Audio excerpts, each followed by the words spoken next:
Hello guys, satu lagi berita yang menggempakan apabila Lokman Adam ya membuat pendedahan berkaitan dengan dua perjumpaan sulit, bukan hubungan sulit ya, tapi perjumpaan sulit di antara beberapa individu.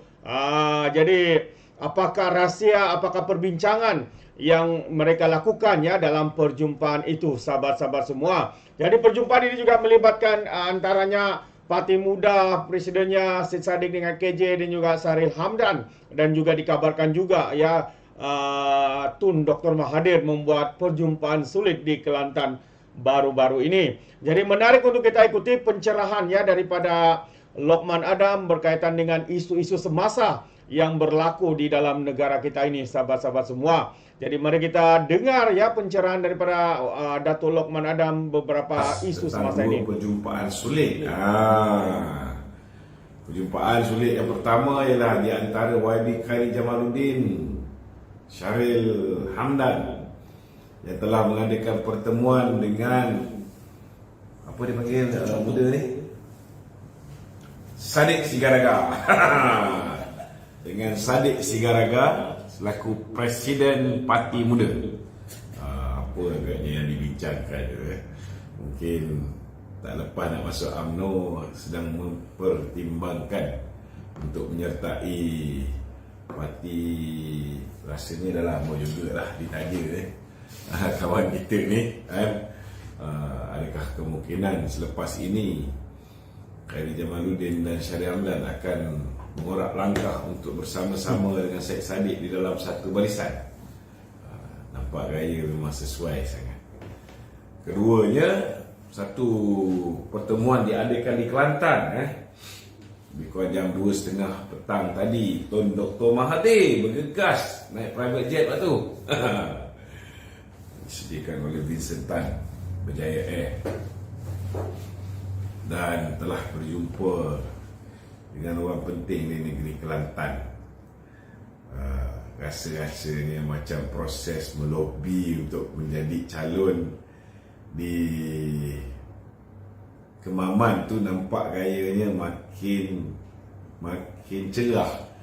Macam mungkin Tun Dr. Mahathir dah tak boleh tahan tuan-tuan nak menunggu keputusan yang dibuat oleh YB Suhaimi daripada Langkawi. Lambat sangat agaknya. Ataupun dia lebih yakin untuk menang di Terengganu daripada menang di Langkawi. Nampak gayanya saudara macam-macam boleh berlaku dalam masa terdekat ini. Hari ini juga saya dihujani dengan pelbagai soalan berhubung dengan isu PTPTN, isu apa nama, isu cabinet reshuffle. Cabinet reshuffle ni tanyalah Perdana Menteri kan. Tanya saya buat apa.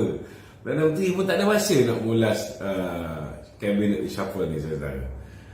Tetapi tahulah orang-orang bukan nak kata orang politik ni, semua rakyat biasa pun semua sekali nak tahu tentang kabinet reshuffle ni. Tengoklah kejap lagi macam mana. Kalau mood saya ada, mungkinlah kita boleh cuik-cuik bagi pandangan kan. Okey, silakan kita mulakan dengan soalan di studio. Okey, itu ada satu pernyataan akhbar ni yang mengatakan yang calon pelangai ni Datuk Amiza ni bukan pengundi di Dun Pelangai tu. Boleh komen sikit? Dia kena faham nak jadi calon kita tak semestinya pengundi di situ. Okey. Contohnya saya ialah pengundi di Seri Gading. Pengundi di Dun Parit Raja Seri Gading. Tiba-tiba lepas pilihan raya 2018 ketika BN buat kali pertamanya kalah, Datuk Seri Zahid memberikan mandat kepada saya untuk menjadi calon di PRK yang pertama di Sungai Kandis. Saya bukan pengundi di Sungai Kandis, tapi diamanahkan untuk bertanding di Sungai Kandis kerana ialah masa tu semua masih lagi duduk dalam gua semua takut dengan Maha Fir'aun, Maha Zalim. Semua masih ingat Mahathir dah jadi Perdana Menteri kan. Semua tak berani nak lawan terang-terang. Masa tu kita kita bak kata orang tu, kita memulakan gerakan untuk menentang Tun Dr. Mahathir, maka nak lawan di tempat yang kalah 12,800, maka diletakkan kita bertanding di Sungai Kandis. Saya cuma perlu tukar alamat saya di IC. Itu je. Bukan tukar alamat mengundi. Tukar alamat mengundi, dia nak gazetkan semua, makan masa. Bukan ni hari tukar, kita terus jadi pengundi di situ. Tidak. Syarat dia untuk bertanding Dewan Undangan Negeri, orang tu mesti IC dia alamat di situ. IC dia mesti alamat di bukan negeri sama. Bukan. Mesti di DUN tersebut. Mesti DUN tersebut. Saya masa tu tukar alamat saya ke rumah Ketua UMNO bahagian Kota Raja, Datuk KJ. Datuk KJ Jamaluddin. So tak ada masalah. Tak ada masalah. Tapi Amiza ni, ini kawan saya jugalah. Dia memang anak Felda kat sana. Memanglah dia mengundi di Ketari. Tapi dia anak Felda di situ. Di dalam kawasan Pelangai. So tak jadi isu lah. Tak sepatutnya pun jadi isu. Tapi bila orang dah nak kalah ni, biasanya un ni, mereka akan jadikan apa benda yang dia boleh jadikan modal, mereka akan jadikan modal. Tapi dia tak pernah tanya pula kenapa Razi Jidin daripada Ketereh boleh bertanding di Putrajaya. Dia tak tanya pula macam mana Muhammad Faisal. Wan Muhammad Faisal tu budak mana tu? Dia Titi Wangsa kan? Boleh pula bertanding di Macang. Maceh. Boleh tak bertanding di Maceh. Walaupun dia kerja dia negara berhadapan dengan kegawatan ekonomi, dia suruh cinta duit. Dia ingat zaman Jepun macam cinta duit daun pisang agaknya. Bila kita berhadapan dengan COVID-19, dia suruh hapuskan semua sekali hutang-hutang B40. Siapa nak tanggung? Cakap semua pakai kepala lutut. Nak buat macam mana tuan-tuan? Dan ini kualiti wakil rakyat yang tuan-tuan pilih di negeri Kelantan. Okey. Rakyat sekarang ni Tok ramai yang mempertikaikan kerajaan kerana tidak meneruskan diskaun PTPTN itu. Mungkin Tok ada komen?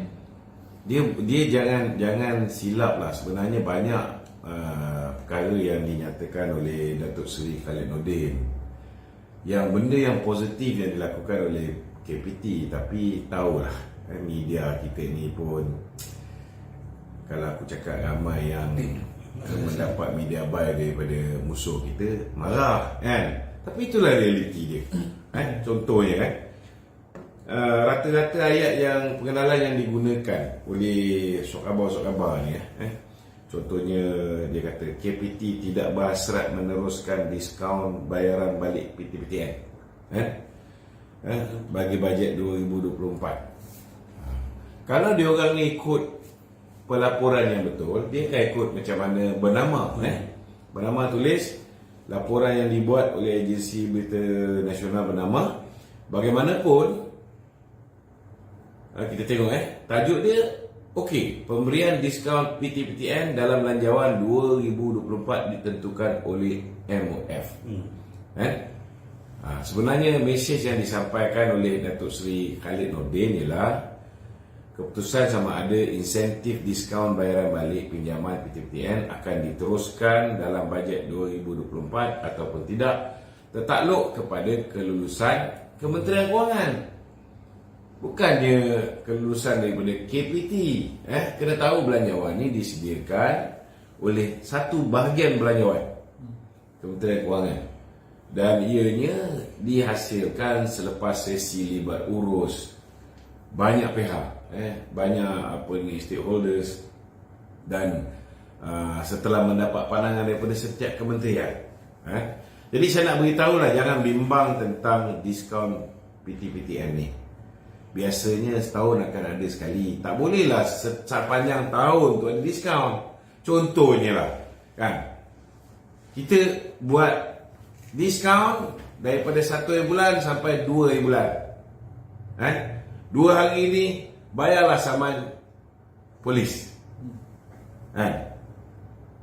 So benda tu akan berlaku juga. Contohnya macam tahun ni, kalau siapa yang bayar daripada bulan Mac sampai Mei, maka mereka akan dapat diskaun. Jadi diskaun itu biasanya dia akan ada. Cuma bukanlah diskaun sepanjang tahun. Government pun kadang-kadang, kerajaan ni dia nak dapat collection extra. Salah satu caranya ialah dengan menggalakkan orang membayar pinjaman, membayar saman, membayar macam-macam jenis bayaran. So dia takkan buat promosi itu sepanjang tahun. Dia akan tetapkan mungkin 2 bulan. Siapa bayar dalam tempoh 2 bulan ni dapat diskaun. Contohnya macam PTPTN, kalau macam dulu apa yang kita buat ialah siapa bayar penuh dalam tempoh 2 bulan ni, maka dia dapat diskaun 20%. Contoh, siapa yang bayar separuh, lagi separuh, dia buat pembayaran secara beransur. Sebulan RM150 tetap, fix, potongan gaji contohnya, maka dia dapat 15%. Macam tu. So biasanya setiap tahun memang akan ada masa di mana kita akan berikan diskaun. Ini keputusan hanya MOF buat. Sebab yang menyusun atur belanjawan kita, yang memikirkan berapa unjuran pendapatan kita untuk tahun ni, berapa unjuran perbelanjaan kita untuk tahun ni, ini semua kerja MOF. Tempat lama kerja saya lah. Okey tu. Zaid Ibrahim dia menyifatkan hidup lagi Zaid Ibrahim ni. Hidup. Dia menyifatkan UMNO ni tidak berusaha menuntut keadilan Datuk Seri Najib tu. Bila Zaid Ibrahim berperangai sedemikian rupa? Bila dia kalah bertanding MKT UMNO. Sebelum ni dia mengampu Datuk Najib bukan main lagi. Lepas tu dia mengampu Datuk Zahid bukan main lagi. Tapi bila dia kalah MKT UMNO, perangai dia berubah. Lebih kurang dengan kawan kita seorang lagi. Tak, jangan sebutlah. Jangan pening kepala fikirkan orang yang tak apa sihat dari segi minda. So bagi saya lah, biarlah dia nak melalak ke, dia nak terpekik ke, terlulung ke, kalau ada value tak apa. Bagi saya tak ada value. Kalau dia nak bertanding MKT UMNO pun tak lepas. Bukan masalah, salah tu salah parti. Bukan salah tu salah kepimpinan parti. Nak menang MKT UMNO ni mesti atas usaha sendiri. Kalau engkau tu dulu menteri, kan?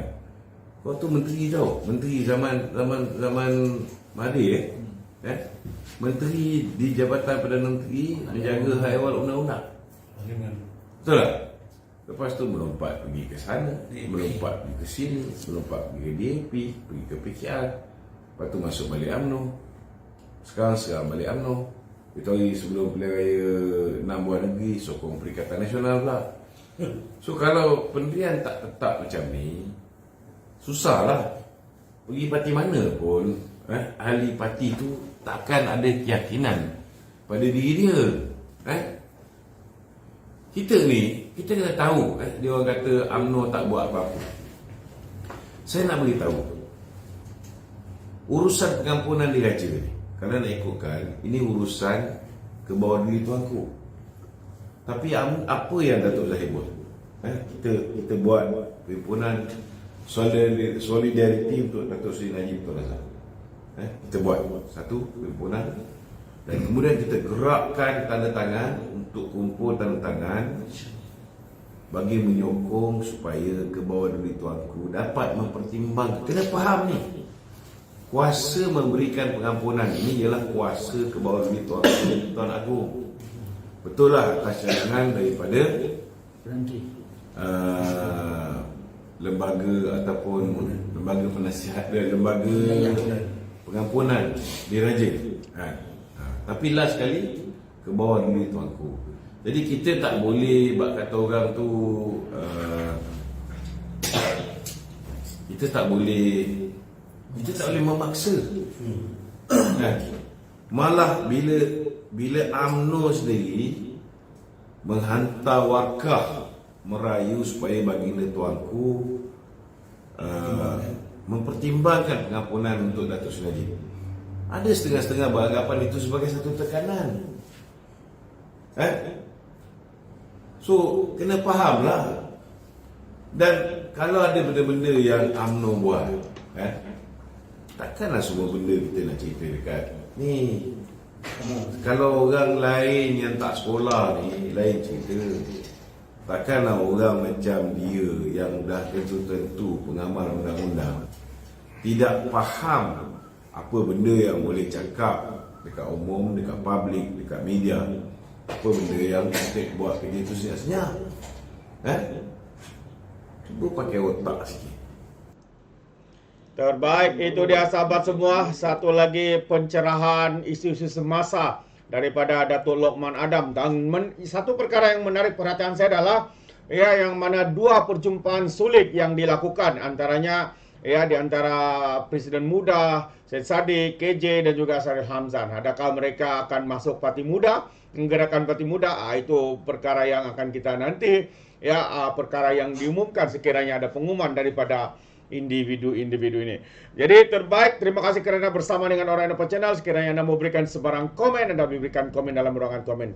Jadi saya ucapkan ribuan terima kasih. Izinkan saya untuk mengundurkan diri. Dan seperti biasa, peribahasa mengatakan, tapapun kangkap, 2 ton keinginan. Dalam bahasa Melayanya, tepuk dada, tanya selera. Sekian saja daripada Orang Indonesia Channel. Kita berjumpa lagi. Bye-bye.